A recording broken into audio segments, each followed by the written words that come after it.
Hello everyone, welcome back at Architect TV. Here's Hussam with you, and I'm here today to talk about 3D visualization architecture field.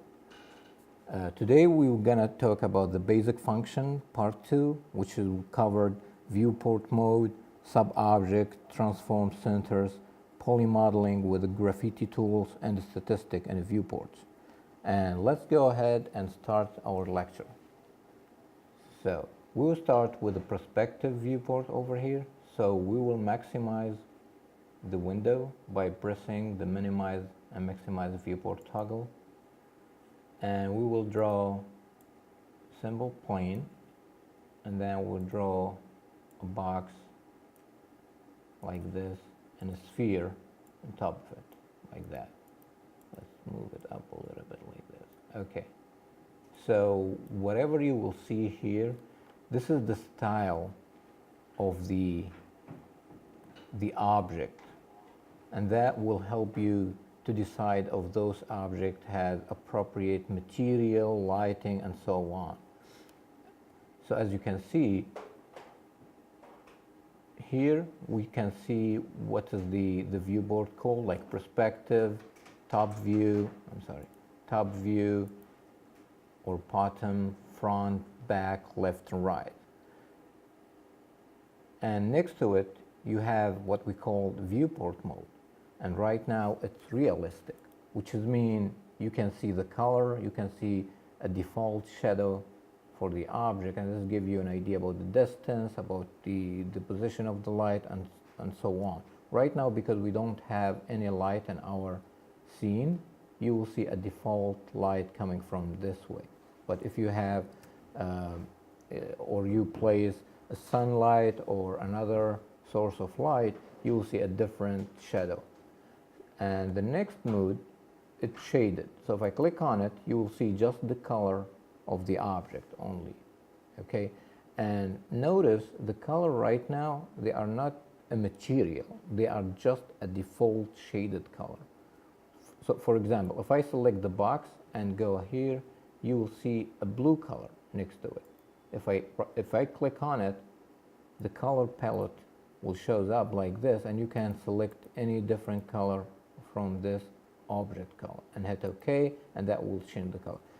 The purpose of doing this, so you can use it actually for something called wireframes, and the other thing that you can select by using color, even of those two objects, if they have same material, you can apply a different object color from here, and you can select using this color. The sphere has this light green color, and the plane right now has the light blue color from here. So these are wireframe and object color only. They are not material. Just to make sure that you get the difference between all of these kind of terms. And the next mode is constant colors, which is basically like cartoon color, which is give you sense of self shadow on the object and the shadow on the surfaces, but again it just looks like cartoon shadow, that's all. And the next one, edge faces. Edge faces, it will work with any other mode, like you can select realistic with edge faces, shaded with edge faces, or constant color with edge faces. For now, or for most of the work I done before, and any work I will do again, I will just go ahead and select shaded with edge faces. So make sure that you have these two all the time active, so you can actually see the number of the segment in your box. For now, you can decide if this is too much for the sphere, and you can go ahead and increase it or reduce the number of the segment based on the smoothness you want to see on the object. Same thing with the box. Sometimes if you don't want to bend the box or do any other modifier or apply any other modifier on top of it, so you just leave it as is and you don't have to apply anything. And let me just explain more visually what does that mean. So, for example, if I'm handling right now the paper, the piece of paper in my hand, as you can see, if I just like want to bend it, if this paper has no segment into it, you cannot bend it. For example, if I, right now, I have two things. I have a pen here, and I have a paper over here. So I cannot bend this pen because there is no segment into it. And the other side, the paper, I can bend it easily. That's because it has too much segment into it, so I can do that. Okay, so that one of the reasons why we increase or reduce the segment. The other thing, the curve itself. So if, for example, in this page, you have just corner. So you don't need too much segment of vertices on those edges. But if I have something like that, and I want to draw something, it has a curve after a while, I have to add a segment or vertex on all of the surface so I can bend it easily from the corner. So this is just the basic understanding for why we have to increase or reduce the number of segments. So let's go back to the viewport again and look at those things. So that was the reason why I said we have to see both the shaded, which is the material, and the edge faces, and we can decide by then if we need more or not.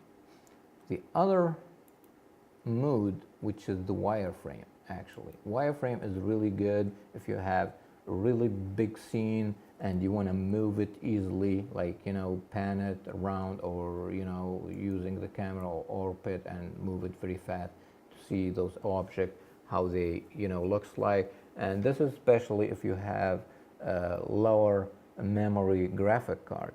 The graphic card is very important to move the stuff in a viewport. Has nothing to do with the rendering for, you know, using a CPU actually, but if using GPU, it's gonna be a problem, and you have to be very careful when you select your video card. So let's go back in here. So this is the wireframe mode. There's a bounding box, which is most likely show you anything, any object in your viewport as a box. Like you see, this is a sphere, but it shows as a box. This is actually make it very easily to move stuff and to select stuff in your viewport as well.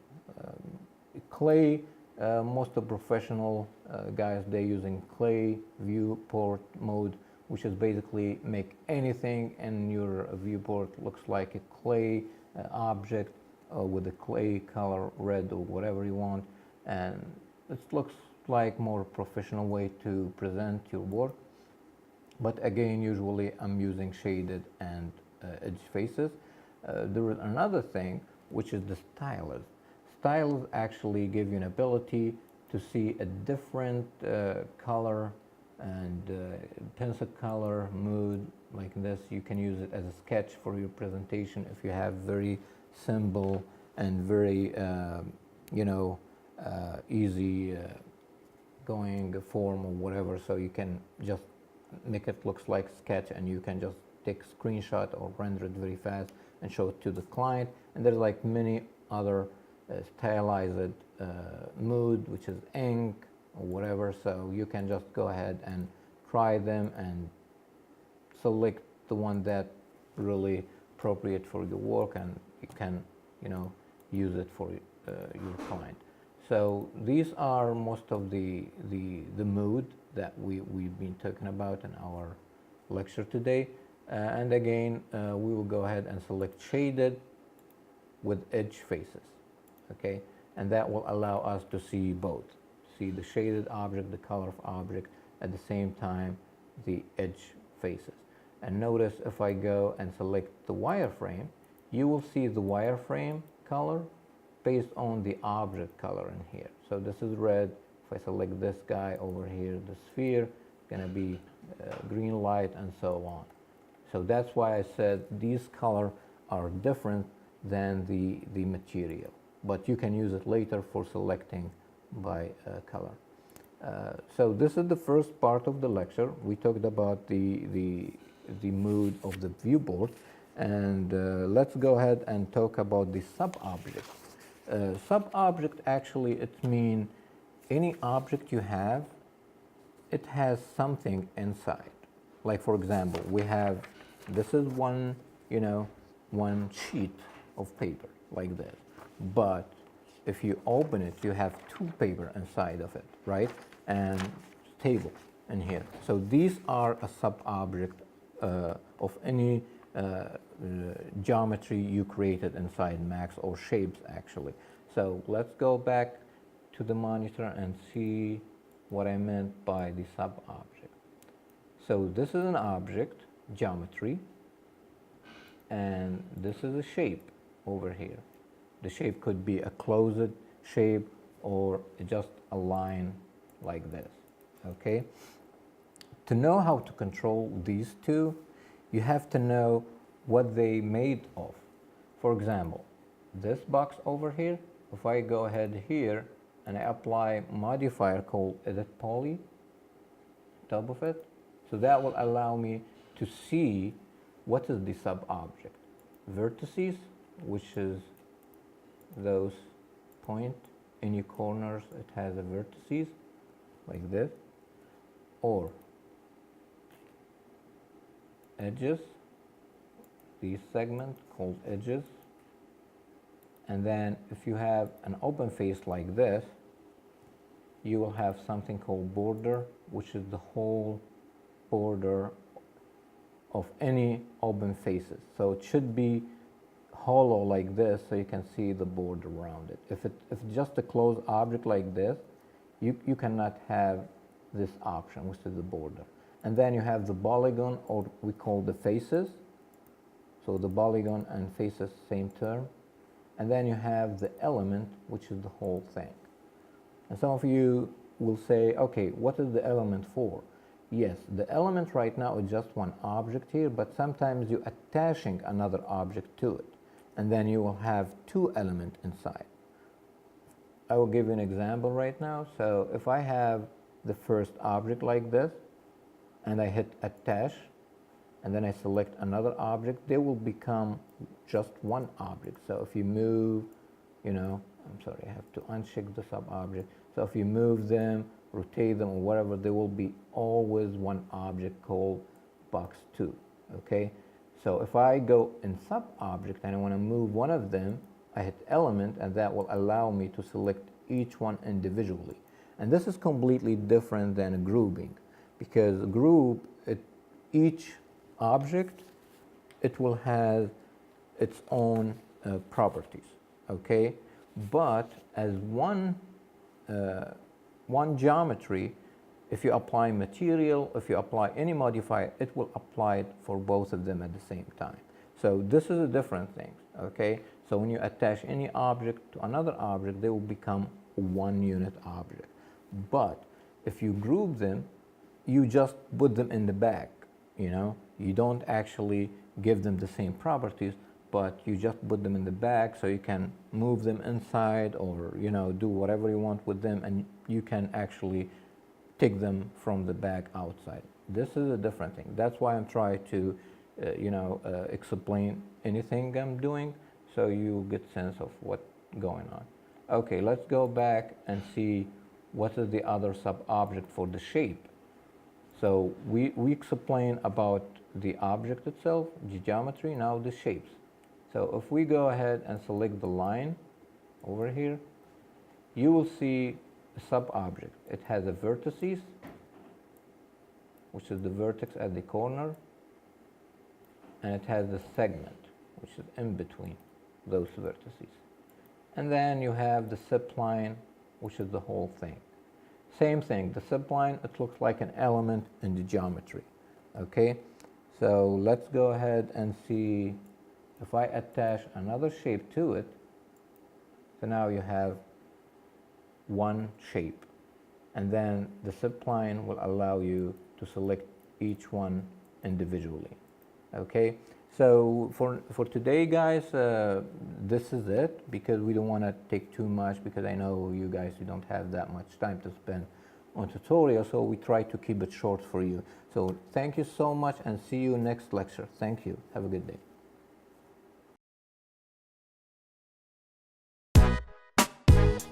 you.